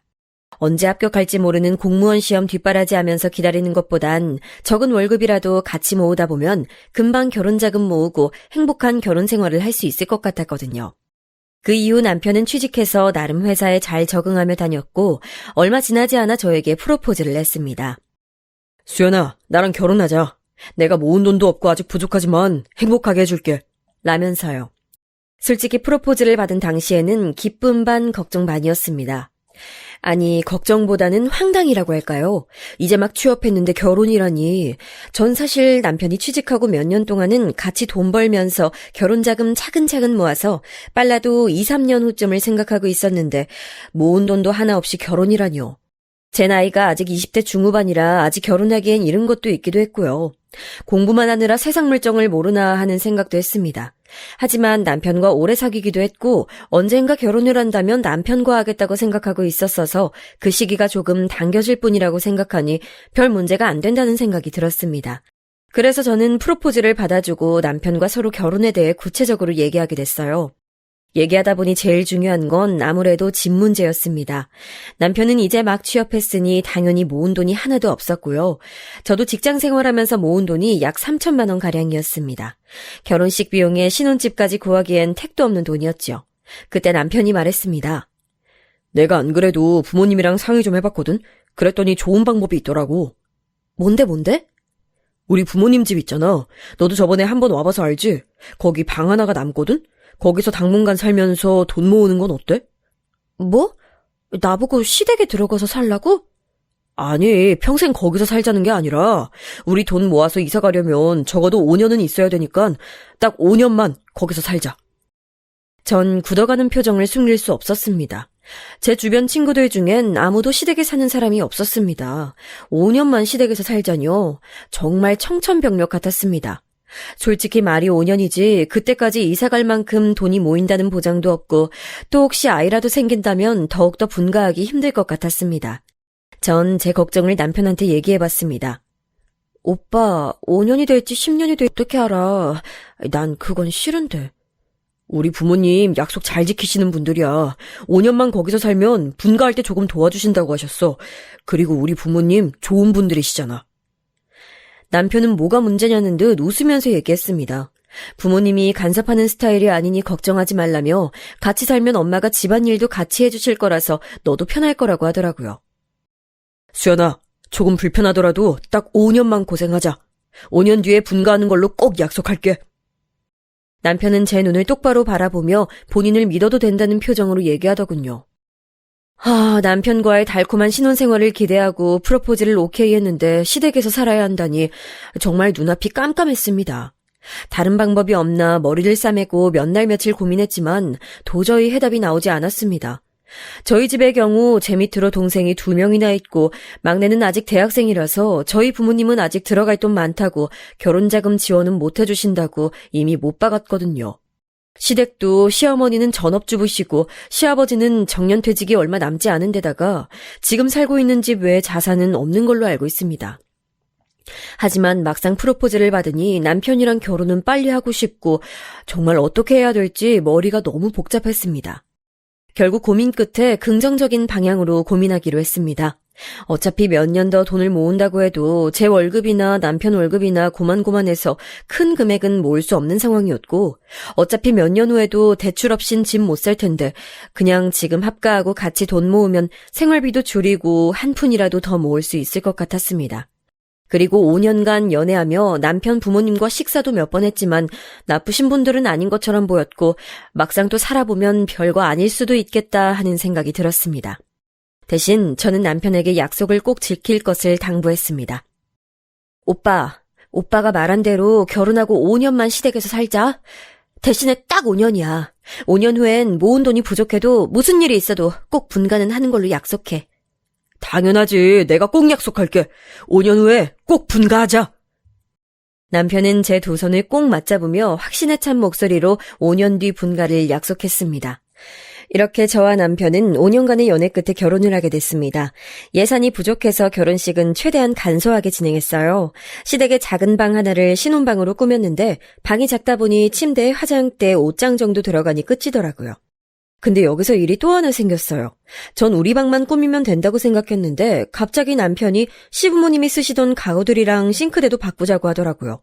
어차피 앞으로 우리도 같이 쓸 거니 이왕 쓰는 거 새 걸로 바꿔서 쓰자면서요. 겉으로 보기엔 멀쩡해 보여도 오래된 가구들이라 바꿀 때가 됐다고요. 전 굳이 그래야 하나 싶어서 남편에게 물었습니다. 새 걸로 바꾸면 좋긴 한데 그런데 무슨 돈으로? 네가 모은 돈 아직 조금 남았잖아. 우리 결혼식도 간소하게 하고 신혼여행도 가까운 데로 갔다 와서 돈 많이 아꼈으니 가구 바꾸는 데 좀 투자하자. 내 돈으로 바꾸라고? 응. 난 모은 돈이 없잖아. 오빠, 그래도 우리 돈 아끼려고 여기 들어온 건데.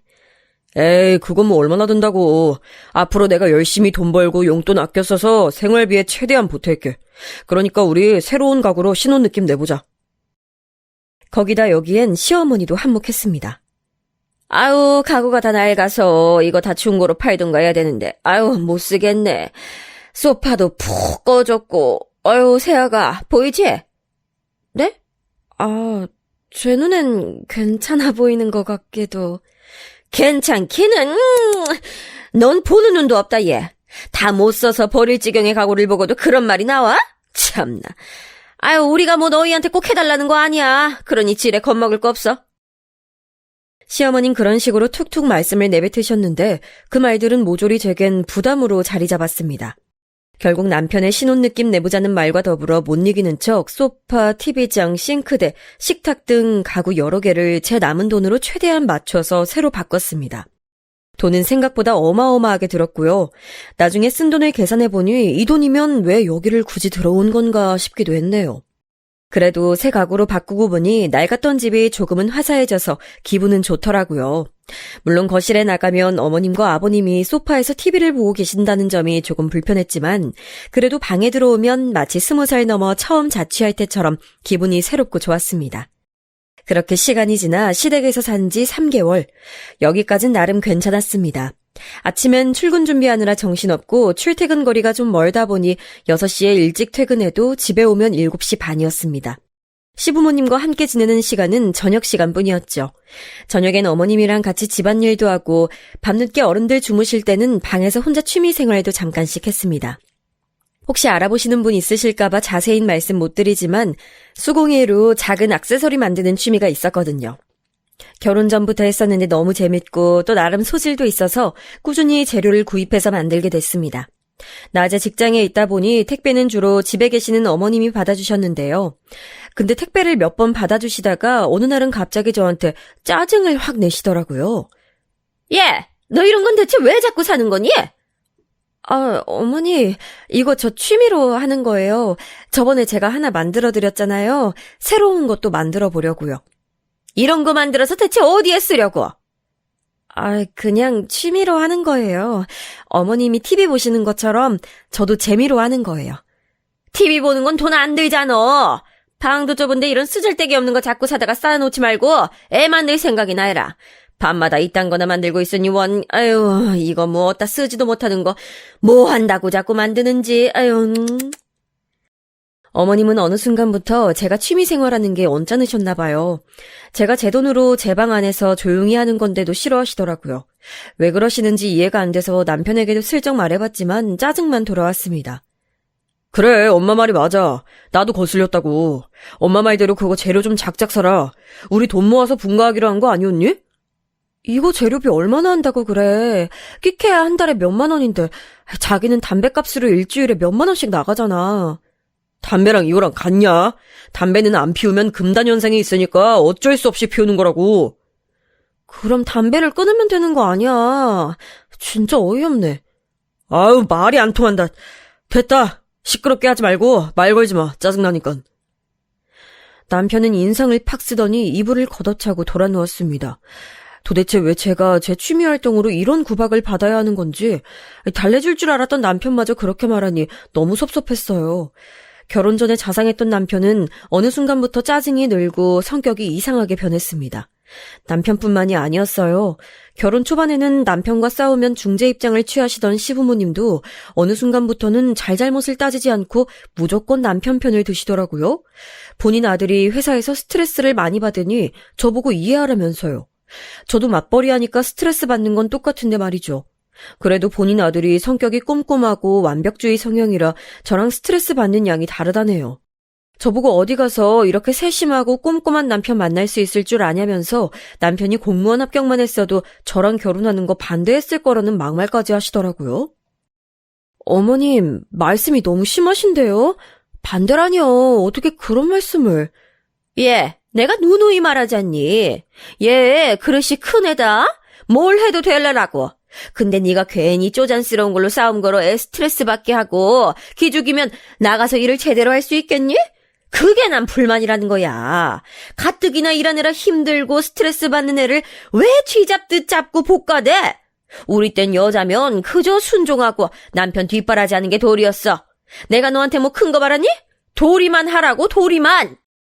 어이가 없어 말이 나오지 않았어요. 이렇게 시부모님이 저를 막대하기 시작하면서 간섭도 점점 심해졌습니다. 나중엔 점잖으시던 아버님까지 가세해서 저를 힘들게 하시더라고요. 심지어 아버님의 행동은 정말 다른 의미에서 소름이 끼쳤습니다. 언젠가부터 아버님은 매일매일 제가 퇴근하는 시간을 30분 단위로 체크하면서 오늘은 왜 늦었는지 본인에게 보고하게끔 하셨습니다. 제가 요새 일이 많아서 그렇다고 하면 저랑 같은 직종에서 일하는 본인 친구 아들에게 전화하여 그 업종이 진짜로 그렇게 일이 많은 건지 묻기도 하고 제 회사 이름을 대면서 그 회사가 정말 바쁜 철이 맞는지 확인해보라는 둥 저의 퇴근 시간에 집착을 하셨습니다. 회사원이 당연히 일이 많으면 야근할 수도 있는 건데 많이도 아니고 한두 시간 야근하고 늦게 끝나는 것도 못 믿어오신지 제 뒷조사를 하고 다니시는 게 너무 소름 돋았습니다. 혹시라도 제가 퇴근하고 남자라도 만나고 다닐까봐 그러시는 걸까요? 언제 한 번은 그걸 물어본 적도 있었어요. 아버님, 왜 자꾸 그러시는 거예요? 제가 혹시 뭐 딴 생각이라도 할까봐요? 저 그런 애 아니에요. 하지만 그때마다 아버님은 헛기침을 하시곤 자기 방으로 들어가 버리시더라고요. 그뿐만 아니었습니다. 도대체 제 앞으로 온 우편물과 택배는 왜 이렇게 마음대로 열어보시는지 제가 낮에 집에 없다 보니 바로바로 확인할 수 없는 걸 굳이 꼭 먼저 열어보시더라고요. 제가 쇼핑몰에서 산 옷들까지 말입니다. 아버님 택배요. 제가 열어봐도 돼요. 혹시 저 번거로울까봐 해주시는 거면 밤에 제가 퇴근하고 와서 해도. 아니 그게 아니고 너 이 옷은 도대체 왜 산 거냐? 보니까 장롱에 네 옷이 수두룩 빽빽이더만. 그건요. 제가 이번에 친구 결혼식을 가서 하객 원피스가 필요해서요. 내 다른 말 안 하마. 결혼한 여자가 자꾸 겉멋에 지중하고 다니는 거 보기 안 좋아. 거의 벽에 대고 말하는 꼴이었어요. 그러면서 이건 왜 샀니, 저건 왜 샀니, 돈이 남아도냐는 둥, 휴대폰 요금 고지서에 이 금액은 뭐냐는 둥, 제가 가입한 휴대폰 부가 서비스까지 뭐냐고 참견하고 물으시는데 어떤 건지 하나하나 말씀드려야 했어요.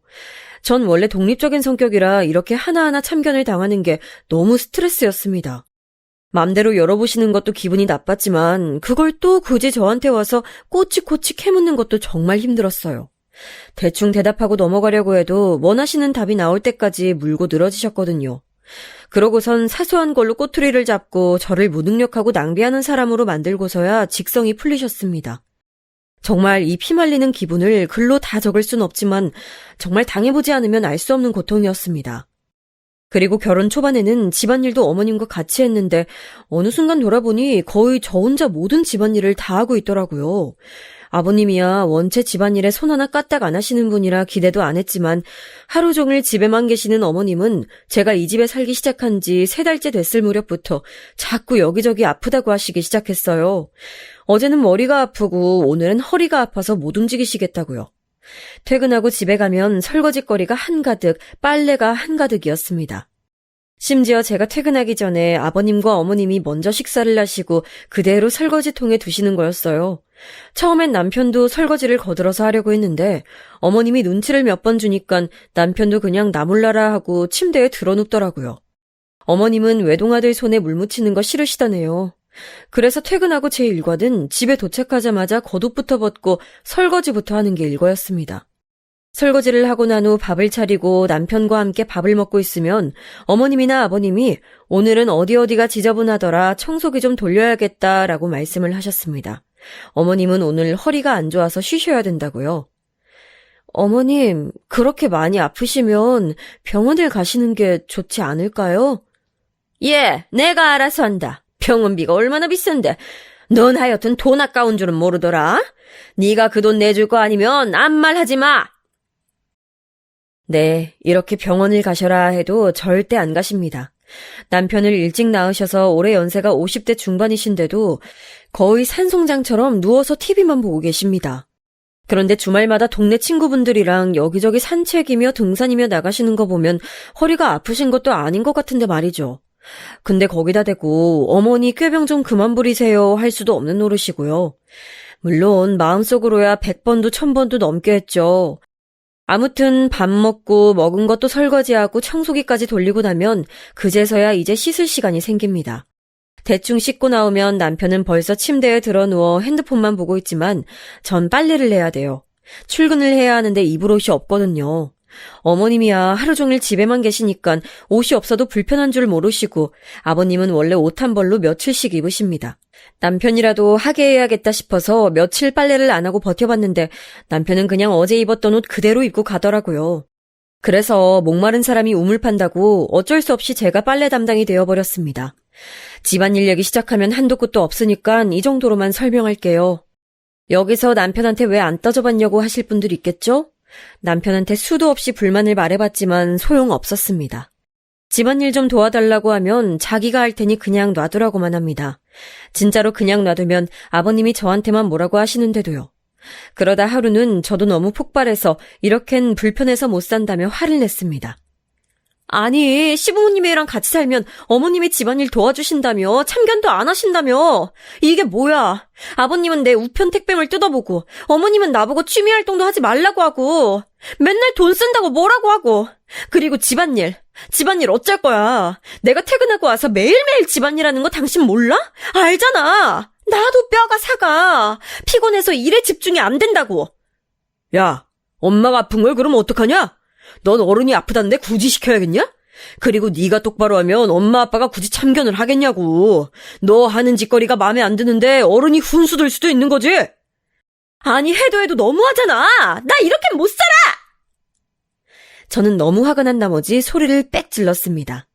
남편은 저더러 못 살면 어떡할 거냐며 솔직히 본인 부모님 덕분에 우리가 대출도 안 받고 이렇게 따뜻한 집에서 살 수 있는 거 아니냐면서 오히려 저한테 썽을 냈습니다. 차라리 대출 받고 그거 갚으면서 살면 그 집이 나중에 내 집이 되기라도 하죠. 이거는 뭐 눈칫밥에 하녀 취급 당하는데 왜 이렇게 살아야 되는지 정말 갑갑했습니다. 그리고 시부모님께 생활비 드리는 거 생각하면 사실 대출이자보다 많은데 너무 손해라는 생각이 들었습니다. 근데 참 사람 마음이 이상한 게 그 후 남편이 며칠 달래주고 하니까 어쨌든 결혼 전에 5년간 시댁에서 살기로 한 저도 약속한 것이니 눈 딱 감고 5년만 참자고 다짐하게 되더라고요. 그렇게 수도승의 기분으로 매일매일을 버텼습니다. 남편과 약속한 5년은 생각보다 정말 길었습니다. 결혼하고 1년이 지났을 때부터는 집에 들어가기 싫다는 생각에 퇴근 시간이 다가올 때마다 심장이 쿵쿵거리고 숨이 턱턱 막혀왔습니다. 일부러 야근하고 늦게 들어갈까도 생각해봤지만 조금이라도 늦는 날에는 아버님의 집착 때문에 왜 늦었는지 회사에서의 일거수일투족을 보고해야 돼서 그게 싫어서라도 집에 일찍 들어가는 수밖에 없었습니다. 회사에서 회식이라도 하는 날에는 일주일 내내 어머님, 아버님을 달래드리느라 진이 빠졌습니다. 본인 아들은 저보다도 더 회식을 자주 하는데요. 결혼한 여자는 회식도 가면 안 되고 일찍 다녀야 되고 결혼한 여자한테 회식을 가자고 하는 회사가 미친 거랍니다. 그딴 회사 때려치우랍니다. 답답하고 속상한 마음에 친구들하고 만나서 하루 종일 수다 떨고 싶어도 저를 하루 종일 감시하는 시부모님 때문에 맘대로 친구들 만나러 나가지도 못했습니다. 너 오늘도 못 나와? 야, 네 얼굴 잊어버리겠어. 우리가 니네 시댁으로 가야 되냐? 어? 미안해. 다음에 만나자 꼭. 나도 너네 너무 보고 싶다. 늘 그렇듯 아쉽게 친구들과 통화로 섭섭한 기분을 달래고 하루를 마무리해야 했죠. 친구들은 니네 시댁 정말 이상하다며 욕하고 진심으로 걱정도 해줬지만 저로선 참을 수밖에 없었습니다. 그 5년이란 기간 때문에 말입니다. 물론 주말도 예외는 아니었어요. 주말마다 놀러 나가시는 어머님 대신에 하루 종일 아버님 삼시세끼 밥 차려드리느라 나가지도 못하고 남편은 룰루랄라 지 친구 가게에 놀러가서 밤늦게 들어오기 일쑤였습니다. 밥만 차려드려도 되는 거면 그냥 반찬이랑 다 해놓고 아버님 보고 반찬 꺼내서 드시라고 하고 싶지만 아버님은 주말만 되면 저를 자기 비서인 줄 아시는지 시도 때도 없이 불러서 이것저것 시켜대십니다. 커피 좀 타와라, TV 좀 켜봐라, 여기 바닥에 머리카락 있는 것 좀 치워라 등등 불러서 제깍 안 오면 썽을 내시기 때문에 전 방문도 못 닫고 방 안에서 제 할 일 하면서 대기하고 있다가 부르시면 바로 달려가야 합니다. 어머님은 주말에 놀러 가셨으면 재밌게 놀다 오시기나 하시지 시도 때도 없이 저한테 전화해서 집안 상황 보고를 바라십니다. 예, 너 시아버지 밥 챙겨드렸지? 어제 끓인 국 말고 새국 끓여드려라. 밥도 말랑한 거 드리고, 알았지? 네, 어머님. 집안 상황이라고 해봤자 남편은 놀러 나가고 아버님은 소파에 누워서 TV 보시는 것밖엔 없는데 굳이 1시간에 한 번씩 전화해서 너희 아버지 밥은 챙겨드렸냐, 반찬 뭐 해드렸냐, 거실 청소했냐, 빨래는 흰 빨래, 색깔 빨래 나눠 빨아라. 굳이 안 해도 되는 잔소리를 하십니다. 주말에도 정말 쉬는 것 같지 않고 차라리 월요일이 빨리 왔으면 좋겠다는 생각이 들 정도였습니다. 이런 생활이 반복되던 중 회사에서 일하다가도 갑자기 눈물이 주르륵 흐르는 일이 많아졌습니다. 퇴근길에 지하철에서도 눈물이 흐르고 집에 가서 설거지를 하면서도 눈물이 흘렀습니다. 안 울고 싶은데 나도 모르게 눈물이 나오고 기분이 다운됐습니다. 지금 생각하면 아마도 이게 우울증이었던 것 같아요. 기분이 안 좋을 때 누가 말을 걸면 내가 바보가 된 것처럼 머릿속에서는 10마디의 말을 하는데 입 밖으론 겨우 한마디 내뱉는 이상한 현상이 자꾸 생겼습니다. 회사에 있다가도 어머님이나 아버님한테서 전화가 오면 갑자기 심장이 터질 듯이 뛰고 머리랑 눈이 핑핑 돌면서 숨쉬기가 힘들었습니다. 처음엔 혈압이나 심장에 문제가 있는 줄 알고 내과에 가서 검사를 받았는데 공황 증세라고 하더군요. 의사 선생님이 지금은 회사에 있을 때에만 증상이 나타나니깐 그나마 다행인데 나중에 혼자 있을 때 증상이 나타나면 당장이라도 죽을 것 같은 느낌이 들 수 있다고 정신과를 추천해 주셨습니다. 전 정말 어릴 때부터 제가 독하고 정신력이 강하다고 생각했는데 시댁 문제로 이렇게 멘탈이 무너질 줄은 정말 몰랐습니다. 아니, 이렇게 약한 사람인 줄 몰랐어요. 그 후로 정신과에 가서 우울증 약을 처방받고 매일 자기 전마다 약을 먹는 생활이 시작됐습니다. 자기 전 약을 먹을 때마다 내가 왜 시댁 때문에 이러고 살아야 하는지 가슴을 치며 속으로 정말 신세한탄도 많이 했습니다. 남편한테는 우울증 때문에 정신과 갔다 왔다고 말했지만 별로 대수롭지 않게 생각하더라고요. 야, 요즘 정신과 약 많이 타먹더라. 내 친구도 먹어. 그거 뭐 별거 아니야. 곧 지나가니까 너무 심각하게 생각하지 마. 자기 부모님 때문인 거 다 알면서 그렇게 말하는 남편의 모습이 얼마나 꼴보기가 싫던지 속으로 남편을 할퀴고 때리는 장면을 몇 번이나 상상했습니다. 저희 부모님께는 죄송해서 말씀드리지 못했습니다. 처음엔 결혼하기 전에 시댁에 들어가서 살아야 된다고 했을 때 부모님이 걱정을 하셨었는데 결국 이렇게 딸이 망가진 모습을 보면 너무 속상해하실 것 같아서요. 시댁에서 힘든 일이 있을 때마다 차마 엄마 아빠한테는 말도 못하고 행복하게 사는 척했습니다. 친구들한텐 가끔 시댁욕 남편 욕하긴 했지만 그걸로 다 풀리지도 않았고요. 정말 세상에 저 혼자밖에 없는 기분으로 하루하루를 살았습니다. 밤마다 코골며 자고 있는 남편 옆에서 이불을 뒤집어 쓰고 숨죽여 온 날도 정말 많았어요. 그렇게 눈물로 보낸 시간이 5년이었습니다. 글로 다 표현할 수 없을 만큼 힘들었어요. 그래도 이제 분가를 할 수 있다는 생각에 기분이 약간은 좋아졌습니다. 약속한 분가를 위해 남편과 집을 알아보러 다니던 중 회사 근처에 작지만 괜찮은 집을 발견해서 계약을 하게 됐습니다. 대출을 끼긴 했지만 그래도 우리 부부만의 집이 생긴다는 게 너무 좋았습니다. 그리고 무엇보다 시댁하고도 거리가 꽤 있어서 시부모님이 굳이 집에 자주 찾아오시진 않으시겠구나 하고 생각했습니다. 계약한 집은 방 3개짜리 집이었는데 작은 방 하나를 옷방으로 쓰면 방 하나가 남아서 그 방은 제 작업실로 쓰면 되겠다고 생각했습니다. 취미로 시작한 공예가 점점 발전해서 지금은 입소문으로 간간히 주문이 들어와 인터넷으로 판매하고 있었거든요. 어차피 주말마다 밖에 나가지도 못하다 보니 집에서 꾸준히 만들다가 나름 부업이 돼버렸습니다. 운이 좀 좋았던 것 같아요. 집을 계약한 후 남편과 집을 어떻게 꾸밀지에 대해서 얘기하고 있었습니다.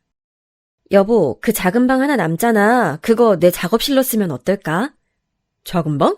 작은 방이 왜 남아? 우리 안방이 침실이고 작은 방 하나는 옷방으로 쓸 거잖아. 그럼 나머지 방 하나는 어디에 쓸 건데? 근데 꼭 잠을 안방에서 자야 하나? 작은 방에서 자는 게 더 아늑하지 않나?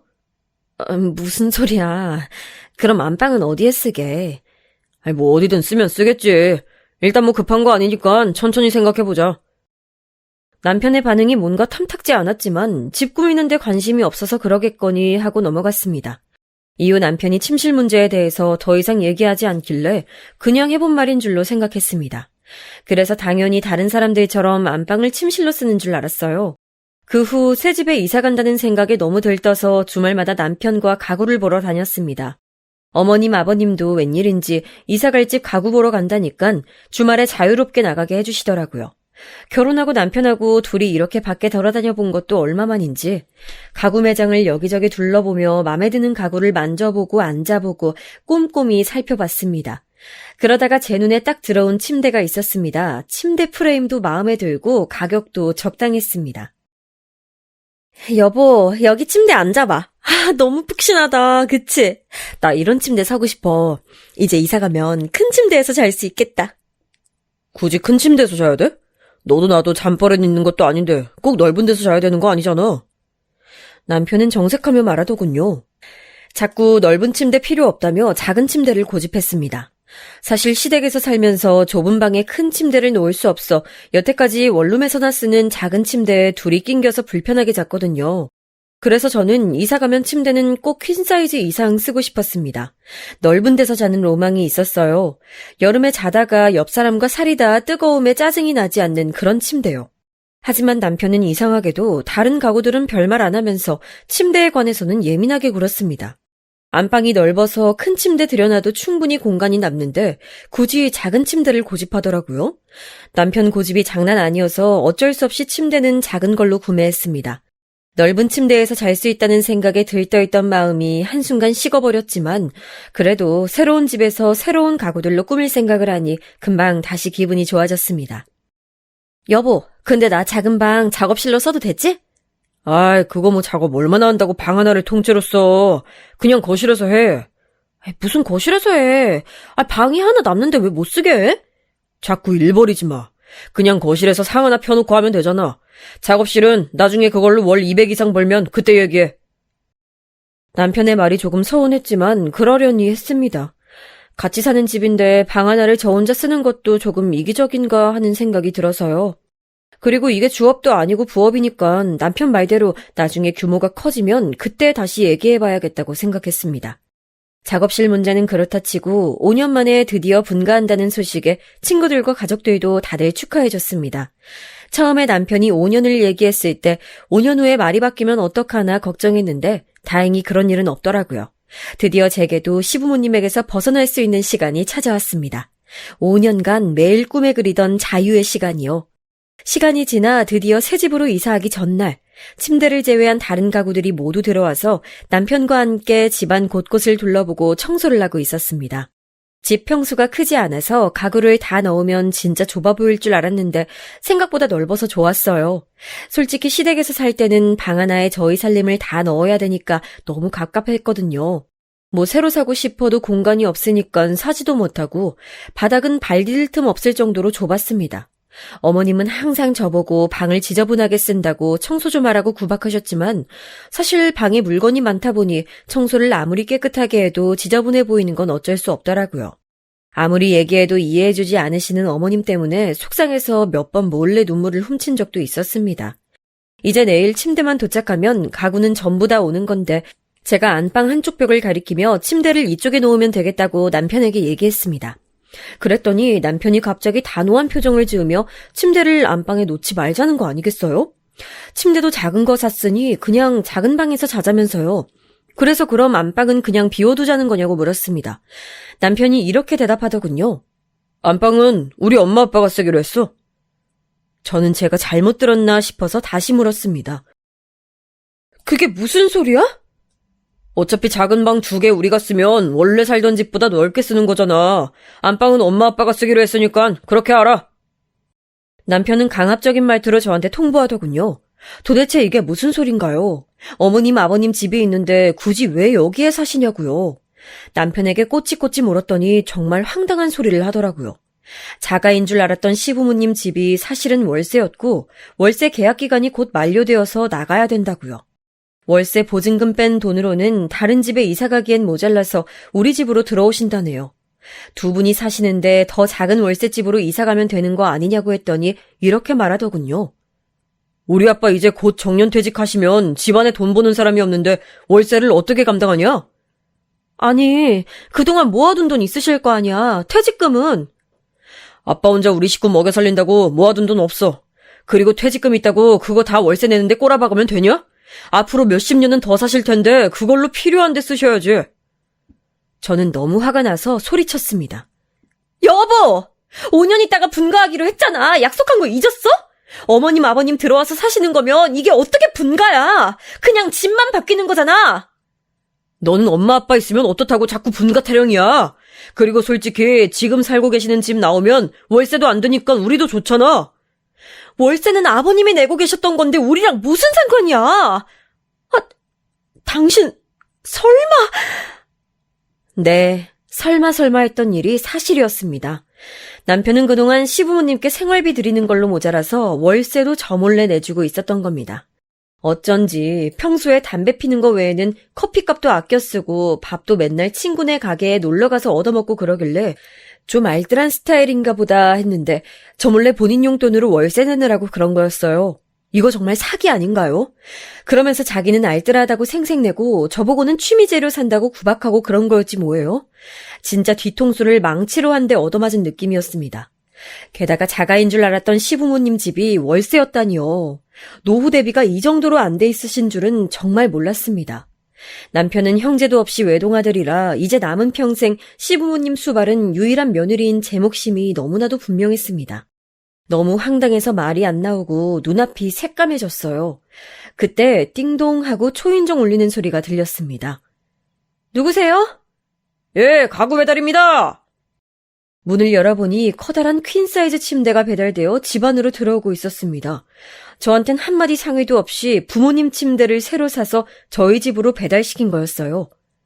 여보, 이러려고 우리 침대 작은 거 사자고 한 거야? 제가 화가 나서 남편에게 따지자 대답은 안 하고 방으로 피해버리더라고요. 정말 해도 너무한 거 아닌가요? 제가 그렇게 큰 침대 사자고 할 때는 박박 우기면서 못 사게 하더니 부모님 침대는 왜 큰 걸로 사서 우리 집으로 배달시키냐고요. 전 시부모님 들어와서 사시는 것도 지금 처음 알았는데요. 남편은 저보고 일단 침대만 안방에 미리 놔두고 아직 시댁 월세 계약이 한 달 남았으니까 나머지 가구들은 천천히 옮긴다고 했습니다. 전 너무 황당해서 소리쳤습니다. 당신 진짜 이럴 거야? 내 의견은 하나도 안 중요하구나. 야, 너 진짜 짜증나게 할래? 그럼 어쩌자는 거야? 불쌍한 우리 부모님 길바닥에 내앉게 하라는 거야, 뭐야? 아직 두 분 다 나이도 젊으신데 다른 일 하시면 되잖아. 너 진짜 너무한다. 우리 부모님이 우습지? 여태까지 부모님 집에서 산 거 고마운 줄도 모르고. 남편은 여차하면 물건이라도 집어던질 기세였습니다. 정말 TV에서나 보던 막장 스토리가 저한테도 일어날 줄 누가 알았겠나요? 제가 우울증 약 먹어가며 약속한 5년이 끝나기만을 기다리고 기다렸던 그 시간들이 머리에 스쳐 지나갔습니다. 저의 5년은 도대체 누가 보상해주나요? 진짜 머리가 돌아버린다는 게 어떤 건지 그날 처음 알았습니다. 저는 진짜 너무 화가 난 나머지 뭐에 씌인 것처럼 정신이 확 돌아버렸습니다. 그 길로 전에 남편이 물건 수리하려고 사다 둔 공구함에서 망치를 꺼내들고 시댁으로 향했습니다. 남편은 망치를 든 저를 보더니 급하게 쫓아왔지만 전 망치를 가방에 숨기고 현관문을 쾅 닫아버린 후 택시를 타고 바로 시댁으로 출발했습니다. 시댁에 도착해서 비밀번호를 누르니 열리지 않더라고요. 그 사이에 남편이 시댁에 전화해서 비밀번호를 바꾸라고 했나 봅니다. 어머니, 문 여세요! 안에서는 아무런 인기척이 나지 않았습니다. 집에 계신 거 뻔히 알고 있는데 없는 척 하시더라고요. 어머니, 안에 계신 거 다 알아요. 빨리 문 여세요! 저는 문을 두드리며 계속 소리를 쳤습니다. 한동안 문 열라고 실랑이를 하다가 계속 열어주지 않자 그냥 복도 비상계단에 앉아서 무작정 기다렸습니다.